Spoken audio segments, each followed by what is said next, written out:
Alrighty, welcome everyone to our final installment of the 2023 Caregiver Workshop Series.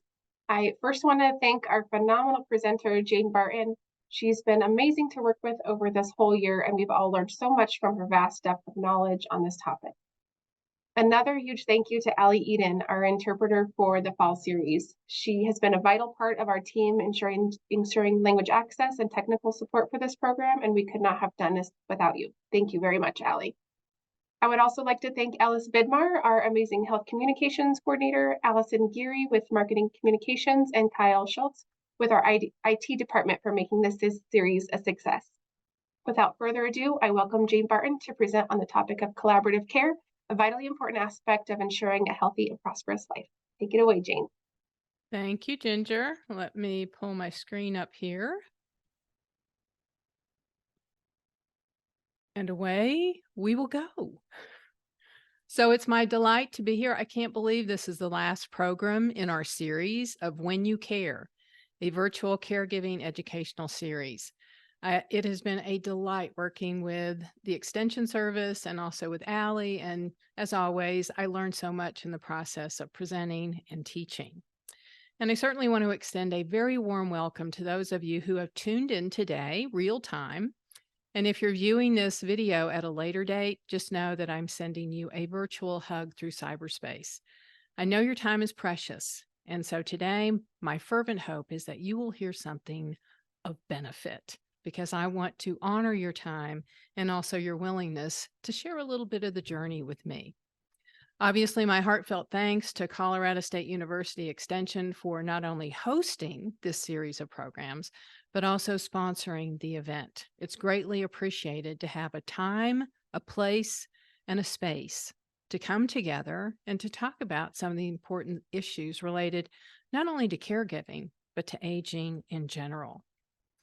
Now, a quick little thumbnail sketch about who I am and what I'm about, because I will share some stories with you today. And I think having a context of where I've come from and why I'm standing before you today is beneficial. Obviously, my name's Jane Barton. My company is Cardinal, and I serve as an educational consultant, which means every day I get to do what I love. I serve as a speaker, a writer, and/or a listener, and I focus on the topics I'm passionate about: aging, end-of-life care, and obviously caregiving. I have a background in hospice and palliative care. I served as a chaplain for a short period of time, as well as a community educator for about 6 or 7 years. And then I kicked off my own business in 2011. So I've been in this teaching realm for almost 2 decades, which is kind of surprising in some ways. But as an educator, my mission is always this. I hope to share with you some knowledge, a perspective, or perhaps some community resources that will fill in some of the gaps of your current knowledge so that when challenged by life, you can make informed choices instead of merely reacting out of fear, which never serves us well. And so that is my ongoing mission, and it's my mission today as we talk about collaborative care, a particular model or approach to caregiving that perhaps may be new to you. But it's all about coming together and working and caring together.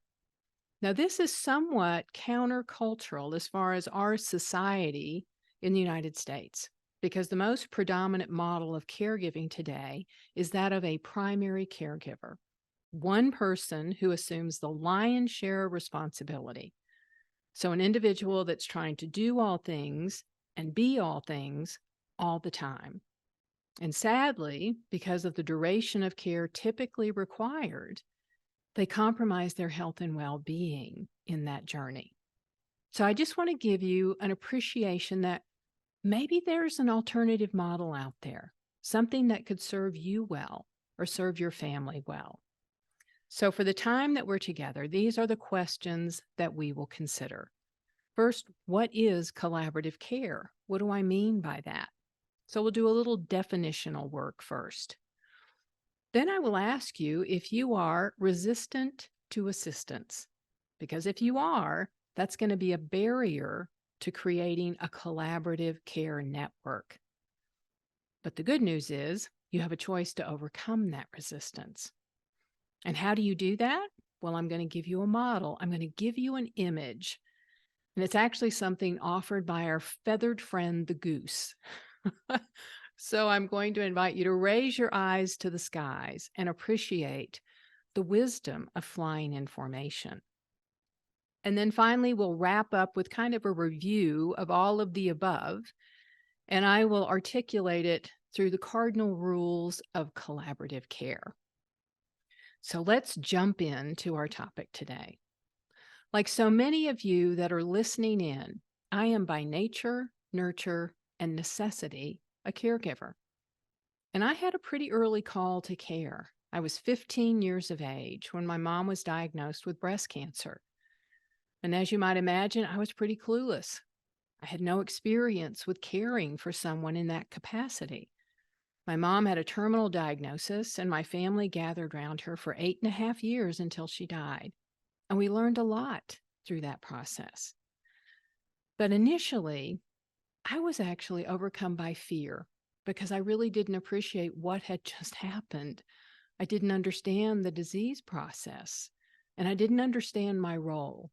But as the daughter, even at that young age, I assumed the majority of the responsibility of hands-on care. I flew solo, and it seemed to happen intuitively. Perhaps that's because I mimicked the behavior of my mother, who also was a typical primary caregiver. So I emulated her. Now, by flying solo, even in the midst of it, but certainly afterwards, when I did some reflection on that experience, I recognized a lot of lessons to be learned. And those lessons have been applied subsequently in my other call to care, when I was caring for my dad, when I was caring for my brother, when I was called to care for my godmother. I learned something a little bit different in each and every one of those journeys. But from that first experience, because I flew solo, I recognized that going solo exacts a tremendous toll to that primary caregiver, physically, emotionally, spiritually, as well as psychosocially. And those were some hard lessons. Changed my life, sometimes for better, but oftentimes for worse. It was challenging, to say the very least. So it begs the question, if being a primary caregiver and trying to do this all by yourself, if that is so exacting and so exhausting and so perplexing sometimes, is there a better option? Well, I'm here today to say, yes, I think there might be at least an option worthy of your consideration. And that is this idea of collaborative care, which is described as a philosophy, in addition to a model of caregiving, that encourages the participation of all those affected by or involved with a caregiving situation. So that means it would include, obviously, the care recipient, the typical primary caregiver, the spouse, a sibling, an adult child, things of that nature. It could include extended family, beloved and trusted friends, maybe your neighbors, your colleagues, the people that you work with, the people that you worship with at your faith community. And it also includes the clinicians that are managing your care. So the doctors and the nurses and the therapists that you encounter periodically. We know that collaboration is a way of working together to complete a task or to achieve a common goal. So in this collaborative network, everybody's pulling in the same direction. You have your eye on the same prize. You have a common goal and a common concern. You have a common cause. And because of this collaborative care, it also addresses the isolation experienced by so many caregivers and care receivers. Now, I've experienced this myself, but I've been working with families who are challenged by changes in health for the last 20 years. And quite often, they reflect that they feel as if their world has become so incredibly small. And the task of caregiving have grown exponentially over time. And so they don't have the ability to nurture other friendships or to socialize outside the home. And so it can be a very isolating experience indeed. Collaborative care also creates this network of care that becomes a trusted fallback if something were to happen to the typical primary caregiver. So if they have their own healthcare crisis, or if they're called away because of work, or if they just need a little break in the action, there's this lovely network of folks that understands the situation. They've agreed to be part of this community of care, and they can slide in periodically to assume some of the responsibilities of care. So this approach, this collaborative care approach, helps to balance the responsibilities of care, which is a good thing indeed. Now, the key to collaboration, it's predicated on interdependence, and interdependent relationships are healthy. It means that we're able to lean on each other because we've developed a trust, a rapport, we have some shared history. And so if I'm connected to you interdependently, there are times I'm going to lean on you. I'm going to need your help. And other times you're going to lean on me because you need something from me. So it's this back and forth, a give and take. Now, I think a tremendous benefit of having a collaborative community of care is that everyone can contribute in their own unique way. We're all gifted with different things. We all have different perspectives. And so if we come together to chat about the challenge of caregiving, someone may suggest, oh, have you ever thought about this? Or, hey, I'm great at finance or accounting or dealing with insurance companies. I could handle that. You may have another person that's part of your team that loves housework, or maybe they're great out in the gardens and the yard and they'll take care of everything beyond the walls of your home. So everyone has the ability to contribute in a way that's comfortable to them. It's the gift they have to offer to the overall success of that community. So it becomes this mutually beneficial gift exchange back and forth. And people feel good about that because we want to care for each other. We are inherently compassionate creatures, but sometimes we just don't know the avenue or the way to contribute to the process of caring. So I think this is a tremendously balanced approach to care. No one person has to do all things, be all things, all the time, at the risk of compromising their own health and well-being. Now, as I describe and define this whole concept of collaborative care, you may be sitting there thinking, wow, this sounds fabulous. This just is the best thing since sliced bread, right? And it does sound great. But then look around your community. Just reflect on your own family when you have a call to care. Why in the world are there so many solo caregivers if this is such a whiz-bang idea? Well, we need to understand why the predominant model of caregiving today still remains as a primary caregiver. Now, sometimes the reason is it's situational. If you look back over the past 3 or 4 years, COVID landed on our shores in March of 2020, and we were told, we were mandated to socially separate, to insulate and isolate. And so if you were in the journey of caregiving at that point, you didn't have an option to ask for additional care for the first 6 to 9 months of that year. Instead, you just had to go it alone because we were trying to mitigate the spread of COVID. So I get that. Sometimes it's situational. But I think it goes more deeply into the essence of who we are and how we perceive ourselves as human beings. In the United States, the American stereotype does not serve us well in this journey of caring if we want to build a community. Because typically we are raised to be independent, autonomous, and self-reliant. Now, I'm not disparaging those characteristics. They're wonderful traits to have. But it's like any other strength. If we overplay it, it becomes a weakness. So if we're too independent, if we're too autonomous, if we're too self-reliant, as a caregiver, guess what? People are going to get the message that you don't want their help or you don't need their help. And slowly but surely, they will start to believe you and they will stop asking. So we need to be mindful of what is our tendency. What is our typical posture about this? What is your comfort zone?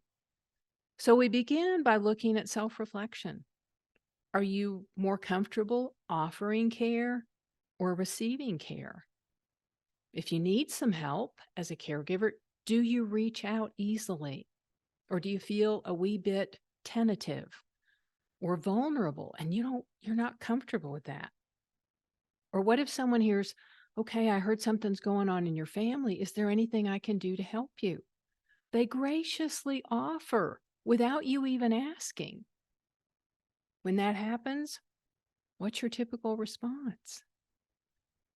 Well, again, based on my own experience and then years of conversation with various people throughout the United States, the typical response is this: resistance to assistance.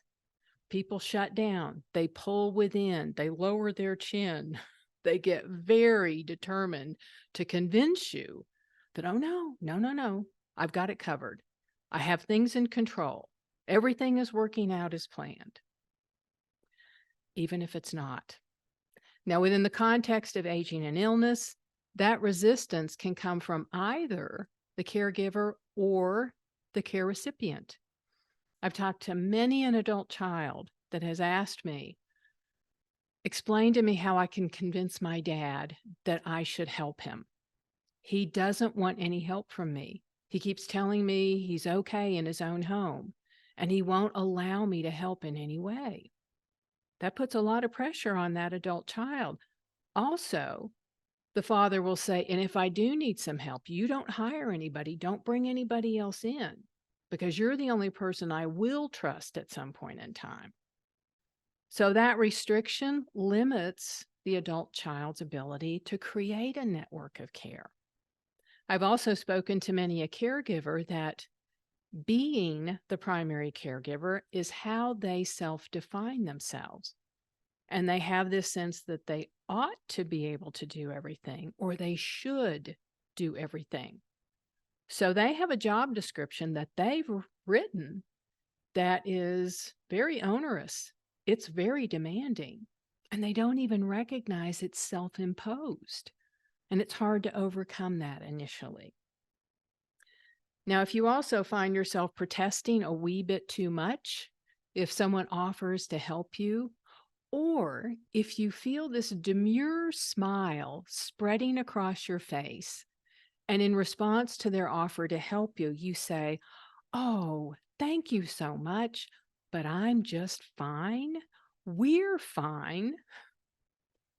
Please recognize this as a red flag warning. Now, this is from personal and professional experience. When people protest too much, when you start hearing, I'm fine, realize a train wreck is imminent. The wheels are wobbling and they are almost ready to fall off.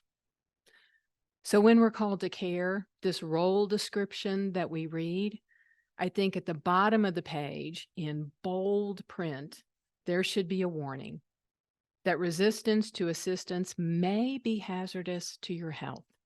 And this is borne out not just by my own experience or the stories I've listened to. Research documents this. So there's some legs to this warning.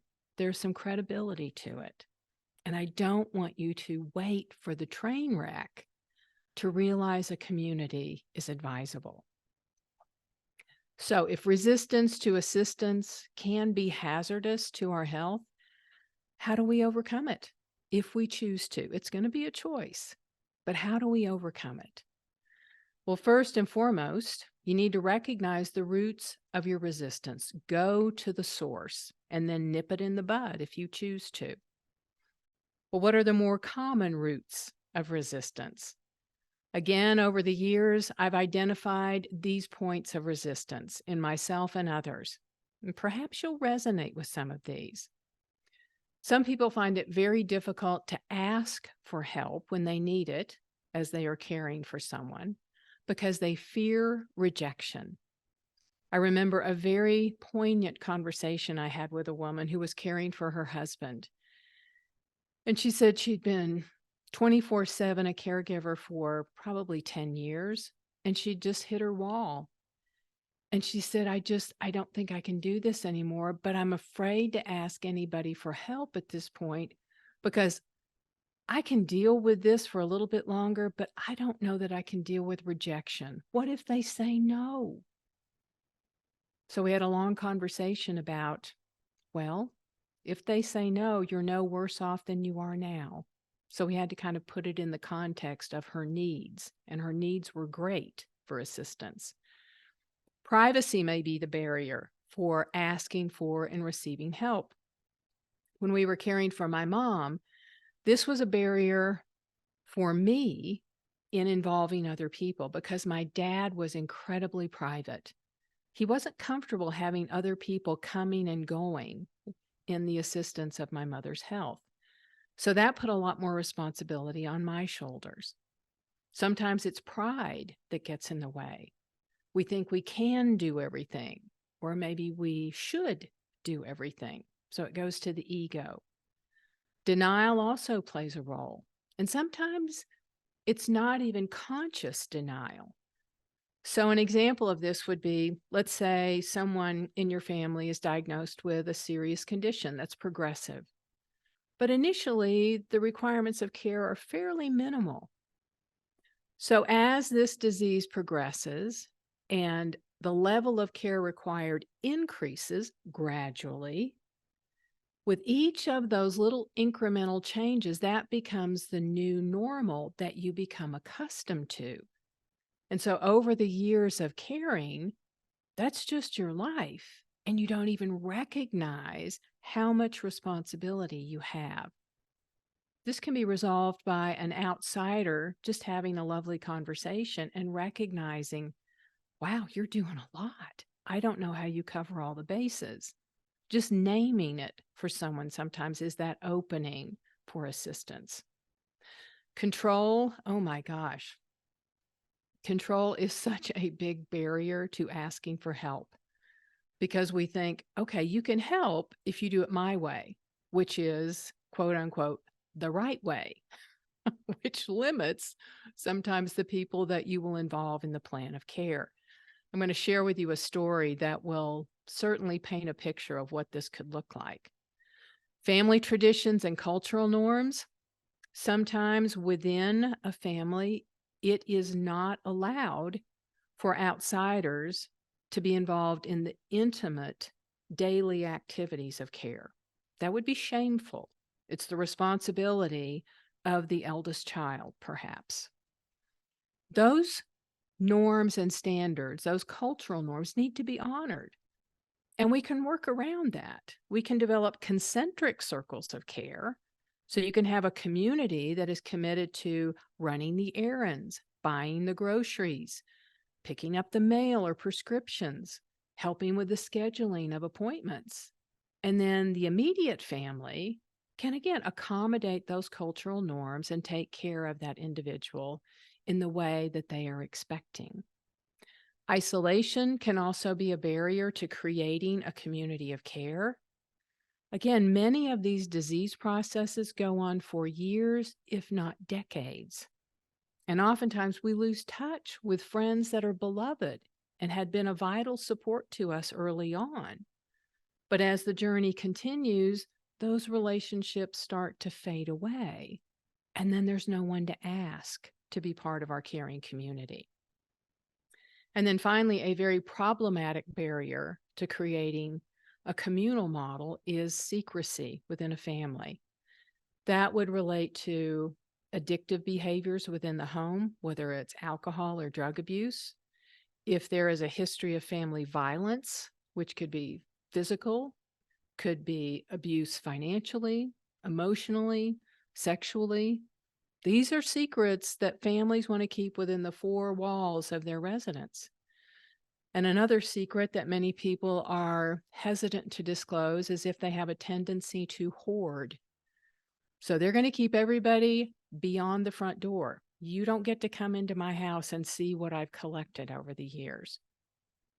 So, all of these are points of resistance, and you may have resonated with a few, or you may have others to add. But the point being, recognize where that resistance comes from, and then you can decide if you want to overcome that, if you want to change your approach to caring. Now, I have two particularly thorny issues that can be barriers to creating a team that I want to demonstrate and perhaps paint a picture for you verbally, tell you a story. The first one is control, the second is role. And I pull these out because they are very common, and sometimes we don't even recognize them. And control, I'm going to demonstrate by telling a story on myself. And the story I've entitled, How Do You Make a Bed? And it's a story from when I was taking care of my mom when I was 18. And again, I'm pretty much flying solo, and I was overfunctioning, even as a teenager. I was covering a lot of bases. And at this particular moment when this story unfolded, my mom had just gone through some significant surgery. She'd been in the hospital for about 10 days. And finally, the doctor said she could come home, which was lovely news. We could hardly wait.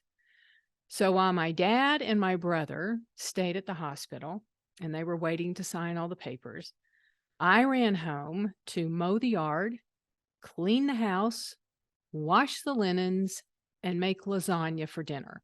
This was a moment to be celebrated. So I'm in the house doing my thing, and the doorbell rings. Dash to the front door, and my mom's best friend is standing there. And this is a woman that I absolutely adored. So I invited her in, and I said, "Hey, what's going on?" She said, "Oh, I heard your mom's coming home today, and I just dropped by to help you." Now, wasn't that lovely and considerate of that woman? Well, in my 18-year-old brain, I interpreted her comment in this way. I heard your mom is coming home, and since you're just a kid, I came here to save the day. So I bristled. Now, I didn't say anything to her, but you can read body language. So she's kind of looking around and she said, "Oh, the lasagna smells delicious. So while you're cooking," she glanced out to the backyard. She saw the linens that I'd just washed on the clothesline. She said, "I'll go make your mom's bed." Now I'm standing there in the den with my hands on my hips, and I'm watching her out in the backyard, assessing whether this 54-year-old woman was qualified to make a bed. I know it sounds silly, and it was. But she comes in, I go to the kitchen, she goes to the bedroom. After about 10 minutes, I decide a little oversight is in order. So I walk down the hall, turn into my parents' bedroom, and I was shocked to see that she was putting the flat sheet floral side down on the bed. And I gasped in horror. And I screamed, "That is not how you make a bed." She kind of jumped and turned around and said, "What are you talking about?" I said, "The floral side goes up." Well, then she got a little testy with me. She said, "No, the floral side goes down and then you fold the edging over to finish it off." Well, we had a few more words and we were not going to agree. So I just stomped out of the room and went to the kitchen. About 5 minutes later, this lovely woman who recognized what was going on came into the kitchen, wrapped me up in a hug, and said, "Janie, don't sweat the small stuff. Just enjoy the time you have with your mom. And know if you need me, you can call me." She turned around and she left. Now, the moment she was out of that house, what do you think I did? I ran down the hall, I ripped off those covers, and I made the bed my way, the right way. Now, you may be wondering, why did I resist her help? Why was I so controlling about that? Well, it's because it was one of the few things I could control that day. I could not control the fact that my mom had a terminal disease. I could not control the fact that my mom was going to die. I could not control cancer, but I could control how you made a bed, how you made lasagna, how you cleaned the house, and how you mowed the yard. And this is what happens oftentimes that pushes people away in caregiving. We insist it's our way, not theirs. And it isolates us and it offends others and it serves no good purpose. So I saw that in myself many years later, looking back. But I remember when I worked in hospice as a chaplain, I witnessed a family almost come to blows over how to load a dishwasher. And then they went from the dishwasher to how do you vacuum the rug? What direction should you go in? And we had to do a little bit of a debrief because it can go to the extreme and ruin relationships. So if you want help, if you need help, sometimes you have to let go of the little stuff and recognize there are different ways of doing things, and it still gets done. Now, another particularly thorny issue related to creating a community and overcoming our resistance to assistance is how we see ourselves as caregivers. How do we actually define our role? And it's important to recognize that men and women see this role differently, very differently oftentimes. And I learned this from an amazing gentleman that I chatted with probably 15 years ago now. Again, I was a hospice chaplain, and I met this gentleman at the invitation of some of his friends.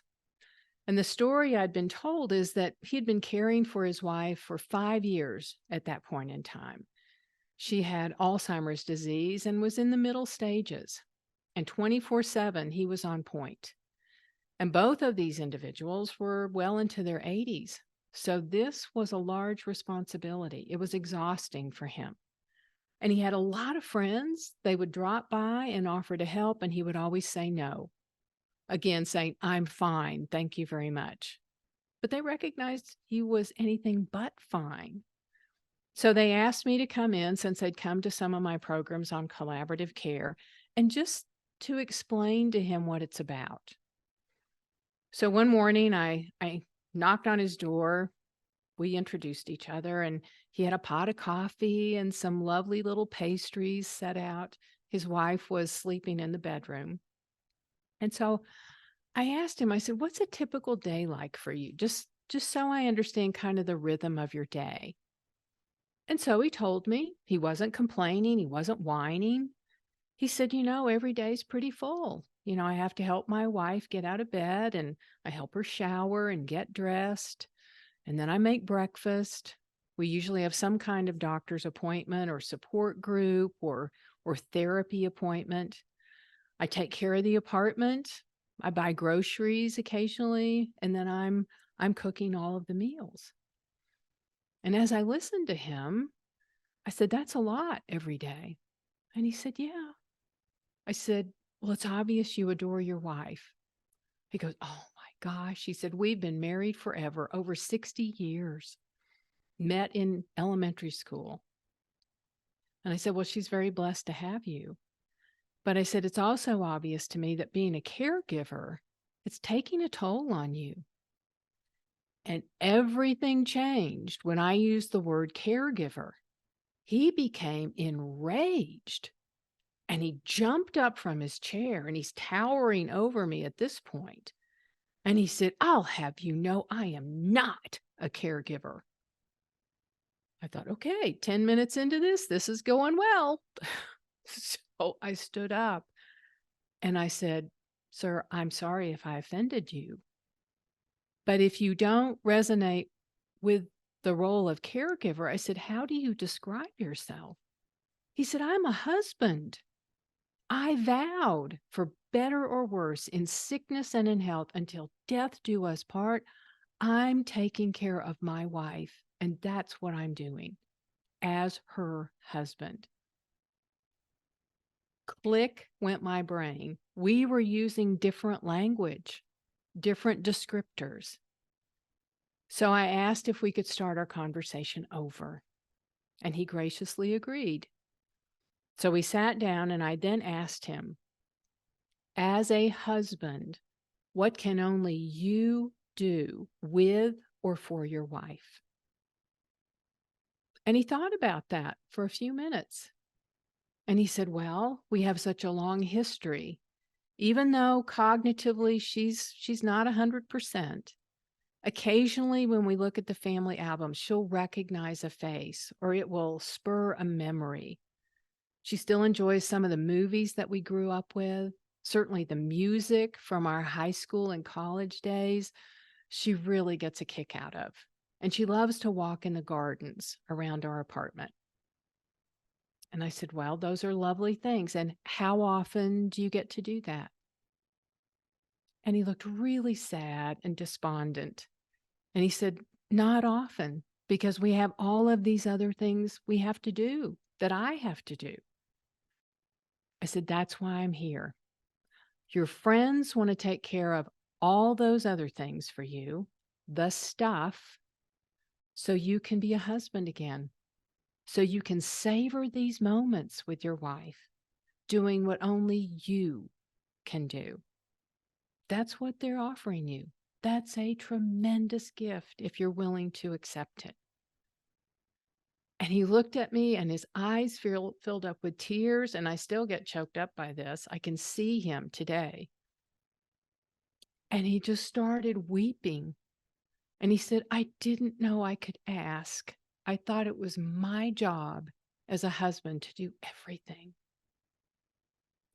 Well, his life changed after that day because his friends came in after our meeting and they sat down and they created a community of care, one that companioned both the gentleman and his wife for the next 3 years until she died. And it made all the difference in the world, not only to that gentleman, but to his wife and to that community. They all learned something in the process about being fully human, offering care as well as receiving care. So an important barrier to recognize and to figure out how to overcome.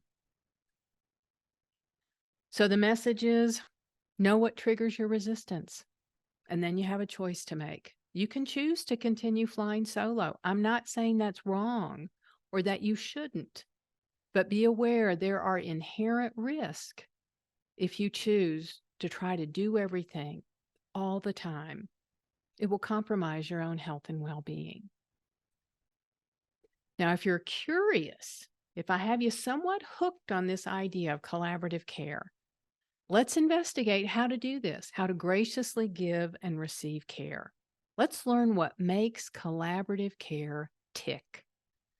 And this is the moment in time that I encourage you to look to the skies and to imagine the V formation of geese flying overhead. I'm sure you've all observed that from time to time, particularly in the fall during migration season. I used to revel in this moment with my mom when I was growing up in West Texas. We would be outside on a cool fall day preparing the gardens for winter, and we would hear the geese before we would see them. They would be honking overhead. And the moment we heard that distinctive sound, we'd throw down our rakes, lay in the grass, and look above. And there would be countless V formations flying overhead. And we would talk about it, we would savor it, and then we'd start talking about life. Now, as a child, I never knew that there was a reason they were flying in formation, that it served a purpose. I learned that much later in life when I started working in hospice, creating programs on collaborative models of care. And I came across a story written by Dr. Noyes in 1992. It was entitled originally The Goose Story. Well, I want to credit geese a little bit more than that. I've renamed it The Wisdom of Geese. And this short story demonstrates why they fly in formation. And I want to tease out the lessons we humans can then apply to caring for each other. So sit back and listen to the wisdom of geese. Next fall, when you see geese heading south for the winter, flying along in V formation, you might consider what science has discovered as to why they fly that way. As each bird flaps its wings, it creates an uplift for the bird immediately following. By flying in the V formation, the whole flock adds at least 71% greater flying range than if each bird flew on its own. 71% further. So, yes, geese are wise little creatures. They understand that together we can run faster and farther. And since today, the average duration of care required by family caregivers is over 4.5 years, we would be well served to remember this point. The story goes on to say, when a goose falls out of formation, it suddenly feels the drag and resistance of trying to go it alone and quickly gets back into formation to take advantage of the lifting power of the bird in front. So geese recognize flying solo is literally and figuratively a drag. If we stay in formation, if we stay together, we give each other a lift. Dr. Noyes goes on to recognize that when the head goose gets tired, it rotates back in the wing and another goose flies point position. Now, I don't know if you've ever observed a V formation of geese long enough to see this happen, but it's marvelous to witness. And you'll see that as they're flying, the hardest work is done by the goose at the front of the formation. They're breaking the wind. Everybody is drafting off of them. And so when they get a wee bit weary, they don't wait until they're so tired they drop out of the sky. They just gradually float back to the back of the formation, and another goose assumes the point position. So flying in formation is all about shared leadership. People take turns leading. No one has to be in the point position each and every day, 24/7. And because of that, the burden of responsibility is then shared by the entire flock. The story goes on to remind us that geese honk from behind to encourage those up front to keep up their speed. Now, when I first observed geese as a child and I heard that honking, I had no clue why they did that. In fact, I assumed that they were just kind of having a cranky day. Maybe they kind of woke up on the wrong side of the nest. I didn't know. But this honking, it's like having in-flight cheerleaders. Other people in that V formation cheering each other on. Now, how many times have you needed that as a caregiver? Someone just to call you up, send you a quick text or an email to pat you on the back. Not only to ask about the person you're caring for, but to ask you, how are you doing today? What's going on? Just to let you know I'm thinking of you, sending positive energy and prayers your way. Can change the tenor of a day in an instant. Vitally important to have that support. And finally, the story concludes in this way, and this is important. When a goose gets sick or is wounded by gunshots and falls out of formation, 2 other geese fall out with that goose and follow it down to lend help and protection. They stay with the fallen goose until it is able to fly or until it dies. Only then do they launch out on their own or with another formation to catch up with their group.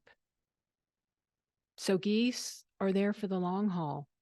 They are committed to companion each other and to complete the flight all the way. They don't extract themselves from that journey prematurely. So yes, I believe geese are incredibly wise when it comes to how to effectively, efficiently move through life. They realize the benefits of a supportive community that's predicated on shared leadership. And within this community, there's that naturally occurring companionship. They don't feel isolated and alone because they're not. And because they are together, they can offer each other encouragement that leads to a sustainability of that flock and its ultimate longevity. All of those things we can apply directly to the journey of caregiving. Flying in formation is a potentially transformational approach to caring for each other. It transforms resistance into collaboration. And it's a balanced approach to care and obviously to flying. So when care is needed and wanted, come together, form your community, have a formation that you know and trust, and stay together and be together throughout the entirety of that journey. Reap the benefits of collaborative care. Now, I want to conclude by kind of pulling everything together and gently reminding you of the key components of collaborative care. And this is what I refer to as the cardinal rules of collaborative care. The first being, be honest with yourself. Recognize that no matter how much you love the person that you're caring for, caregiving can be and usually is stressful because of all the responsibilities associated with that and the losses that you are incurring along the way. And it's okay to admit that and to recognize that you really don't want to go through this all by yourself. Additionally, be aware of your attitude about asking for and receiving help. Recognize the roots of your resistance, the why of it, and then you can make your own informed choice, either to stay resistant or try to transform that into collaboration. Be realistic in this journey of caring. When you're called to care, don't expect that you will be able to do everything all the time, because it will take a physical, emotional, spiritual, and psychosocial toll on you. It can compromise your own health and well-being. Also, be knowledgeable at the inception of this journey. So understand the diagnosis. Are you dealing with perhaps cancer? Are you looking at a long journey of dementia? Is this a short-term proposition, a 6-week healing or recovery time after a hip replacement? So your attitude about that, your planning for that journey is going to be dependent upon all those factors, the diagnosis as well as the prognosis. And once you have that data in hand, then you can be proactive. You can plan ahead. So today, perhaps in this journey of caregiving, you are doing quite well. You have all the bases covered because the level of care required is minimal. But over the years, as this particular condition progresses, start to anticipate how many more hearts and hands you're going to need to offer the care that's going to be required. Things are going to be changing constantly. Also, be gentle. Be gentle with yourself and also with those you invite to be part of your community of care. Caregiving is not about perfection. Everyone is going to have a mishap from time to time.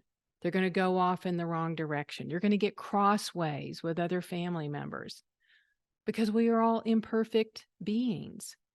So cut yourself some slack, cut your family members some slack, save those relationships, and work toward the common goal of caring for someone in your family.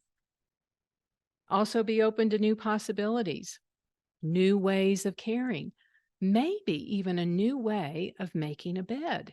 I don't know, something to think about, right? Also, be specific and direct when asking for the assistance of others. This helps you, and it also helps them to answer and respond in a knowing way. And I advise most caregivers to keep an ongoing list in their pocket, on their smartphone, or in their purse. So let's say you bump into somebody at the grocery store and they say, "Hey, how are things going?" And you say, "Oh, fairly well, blah, blah, blah." And they may respond back to say, "Well, is there anything I could do to help?" And if you just blank on that, you pull out your list and you can say, "One thing you could really help. On Wednesday nights, I don't get off work until 6, but I need to pick my dad up from the adult day center by 5. Is there any way you could do that for me every Wednesday?" All of those specifics help that person to respond A or nay.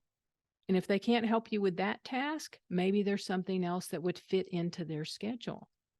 So being very specific and direct certainly streamlines this process of accessing additional assistance.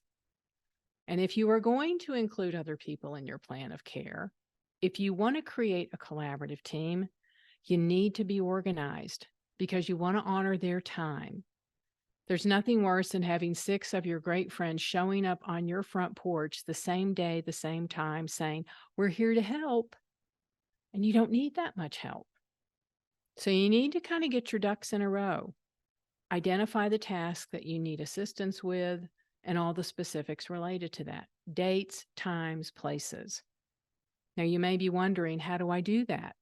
Well, I just happen to have a few ideas for you.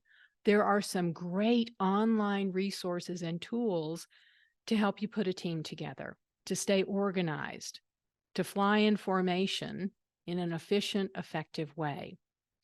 And everything I'm sharing with you today is free of charge. There's no expense. All of these resources are also noted in your handout associated with this program. So don't feel like you have to furiously write down website addresses. You can refer to that after we finish the presentation. But the first resource I want to share with you is Lotsa Helping Hands. This is an organization you can find online. You go to their main webpage and you can create an account. And this will be a password-protected website for your caring team. And it serves as your scheduler as well as your communication tool. And people of all ages in all stages of life have utilized this website for decades now. It's well supported, it's easy to navigate, and it is phenomenal in pulling a group of people together for a common goal and a common cause to care for someone. So even if you are not in the middle of caregiving today, I encourage you to test drive this website. Go out and create a website and just learn how to navigate it and see how beneficial it could be for you when you are called to care at a later date. So there's lots of helping hands. There's another organization, Caring Bridge. They too have been around for decades, and it serves in a similar way. It's a scheduling tool as well as a communication tool, totally free of charge. So it really comes down to personal preference at this point. So test drive both of them and see which one you like better. Or you can also utilize Facebook. You can create a group page that's restricted to only the people you invite to be part of your caring team. I've been chatting with individuals of a younger age than I, Gen Xers or millennials, and they're much more comfortable with Facebook than I am. And they can navigate it in short order, and they've utilized Facebook for the same purpose: scheduling and communication in the care for a family member. So a lot of options to consider there.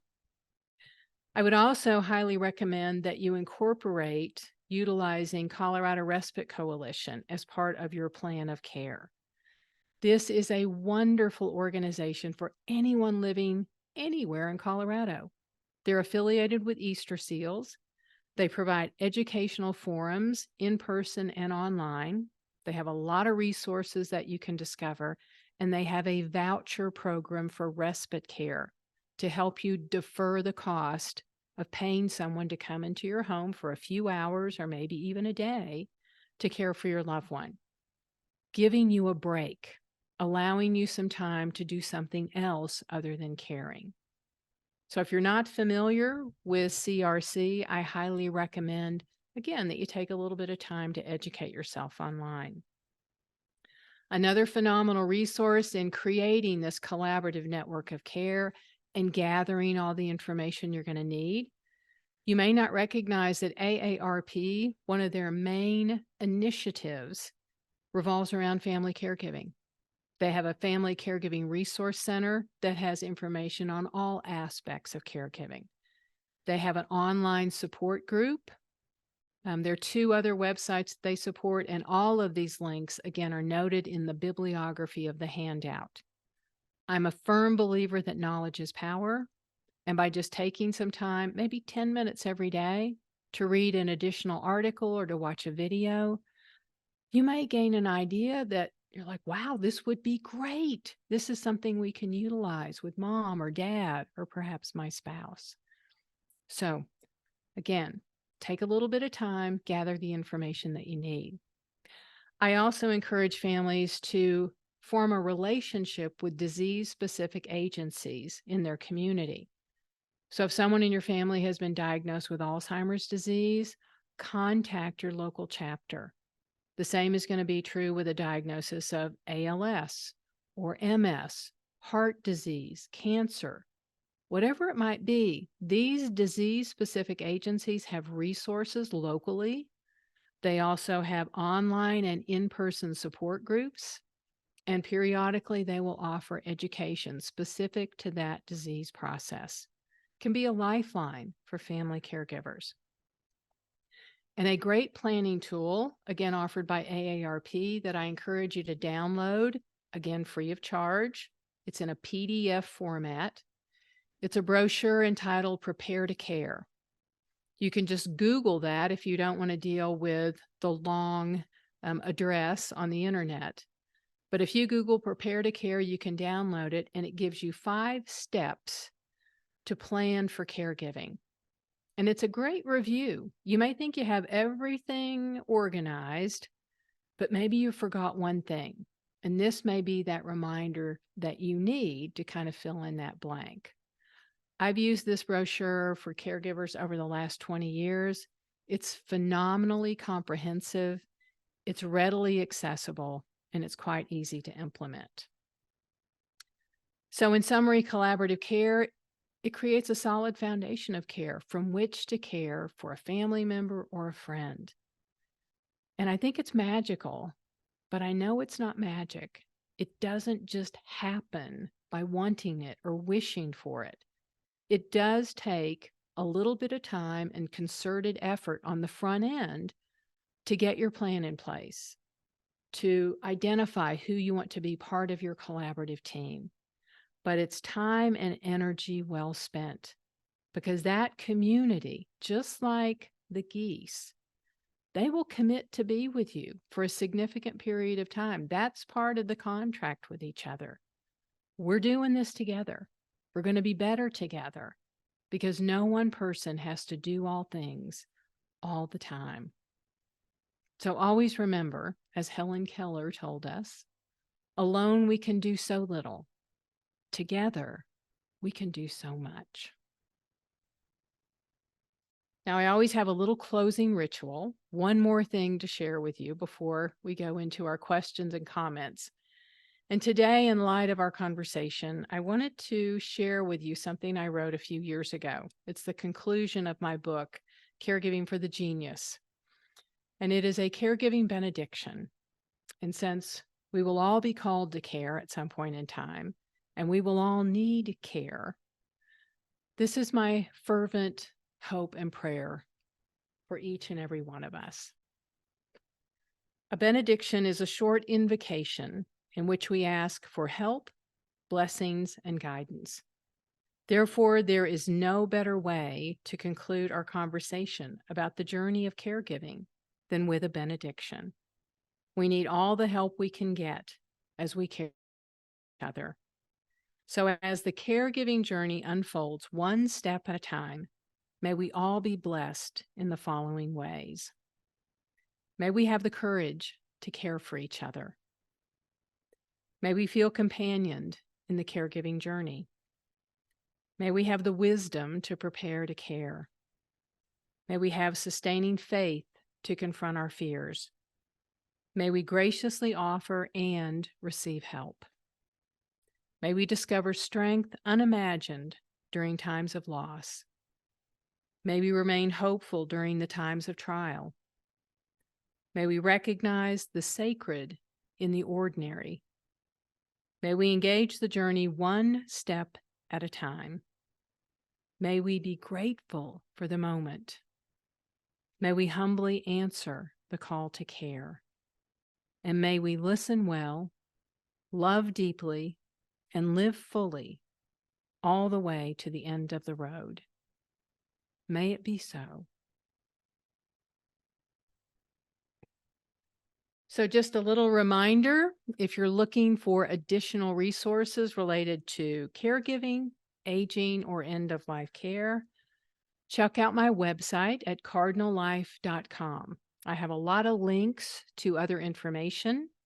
I also post my upcoming events, and if you care to attend other virtual programs, just know they're all free of charge. I'm kind of winding down on 2023, but I will kick off the 2024 season the end of January. And we have a full slate of events coming up. You can tap into my videos as well as my podcast, and I also have a blog online as well on all aspects of aging. If you're looking specifically for a caregiving resource, I wrote Caregiving for the Genius a few years ago. It's available in most libraries. You can also buy a copy of it online at Amazon if you choose to. If you are, like me, a fan of podcasts, you might tune in to my Cardinal Musings with Jane Barton. We address what matters most in life. So not always specific about caregiving, but certainly about the journey of aging and also the end of life. More than anything, I want to thank you for your presence, your time, and your attention today. Know that I'm sending many blessings to you and yours, and I hope that you have an incredibly joyous holiday season that is coming upon us fast and furious. And if I can ever be of help to you, don't hesitate to drop me an email at cardinallife@msn.com. I would love to continue the conversation. And now it's time for my favorite part of the program, and that's addressing some questions perhaps that were posted in the chat, or if you care to post them now, I am more than happy to see if I can fill in the blanks for you.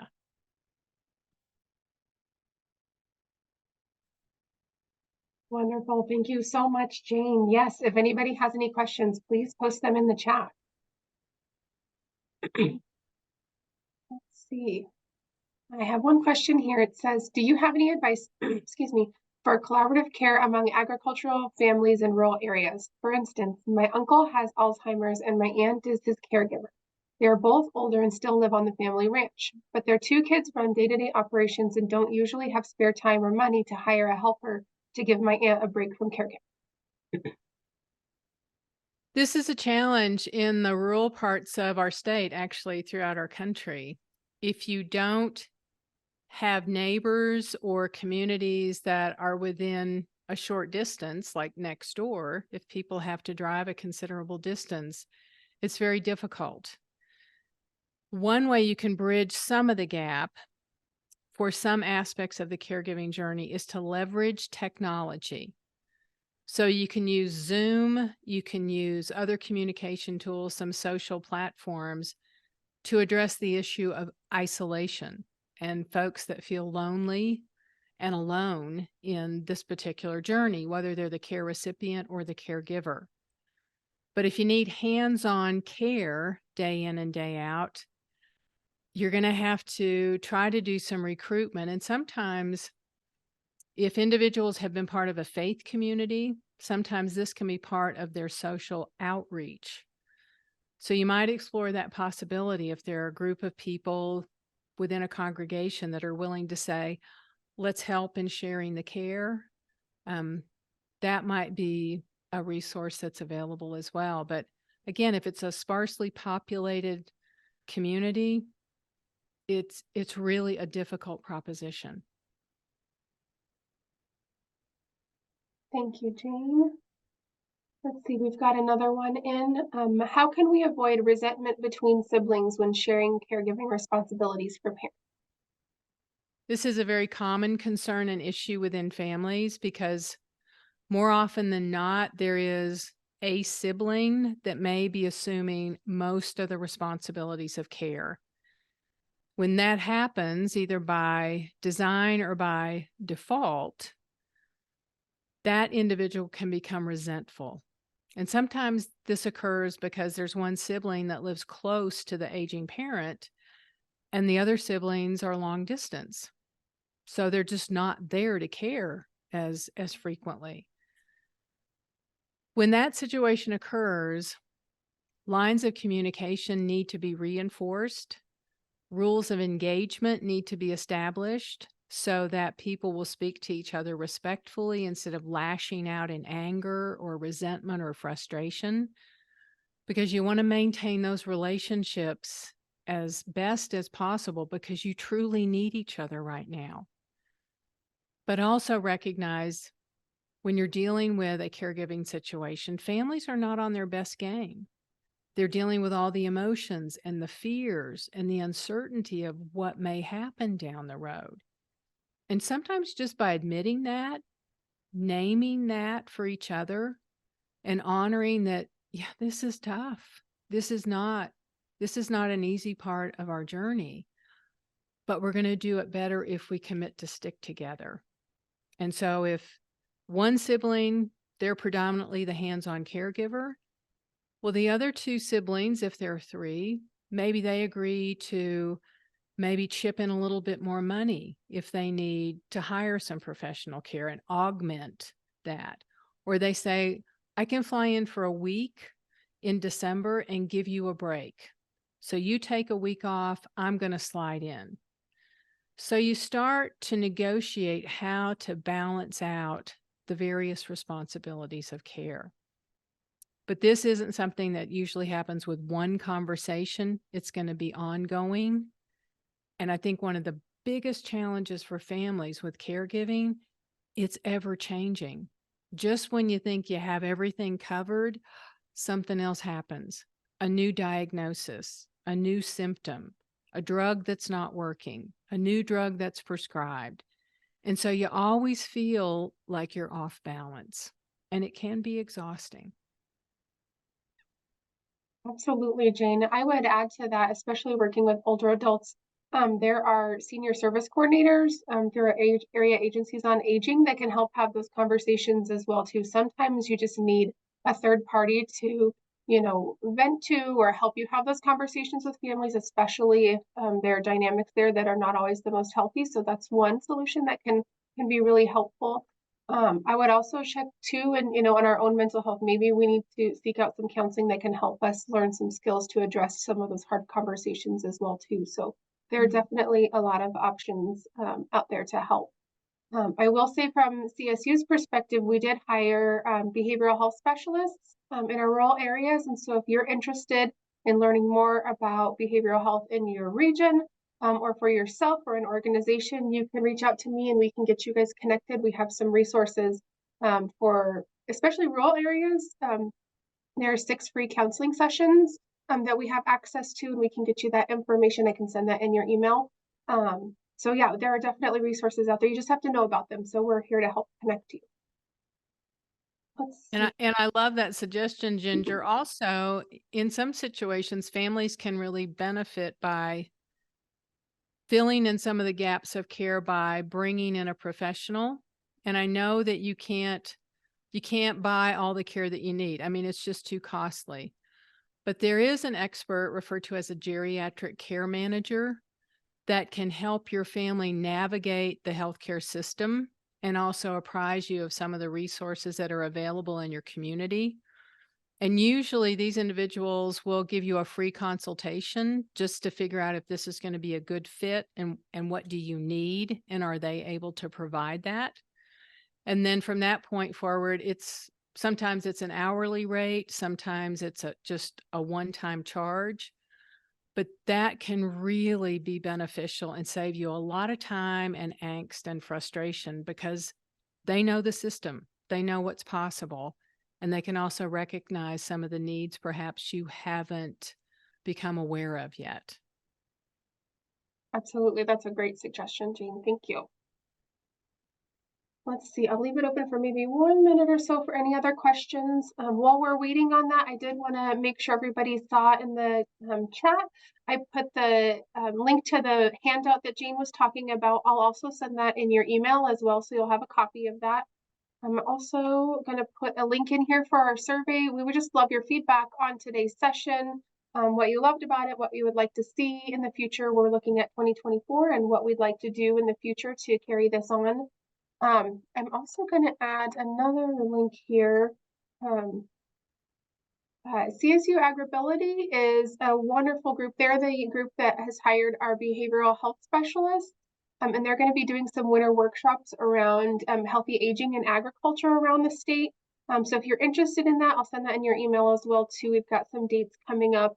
There's also a wonderful colleague of mine doing some sessions for free. It looks like there's one on managing mood and anxiety, what sundowners is. So there's a lot of free resources out there to help folks as well.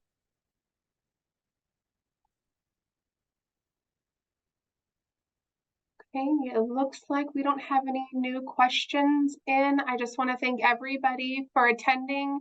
Again, I would love to thank Jane and Allie, and we just really appreciate all of your attendance. And I hope you all have a wonderful holiday season. Have a great day. Thanks, Ginger. Take care, everybody. Blessings. Yeah.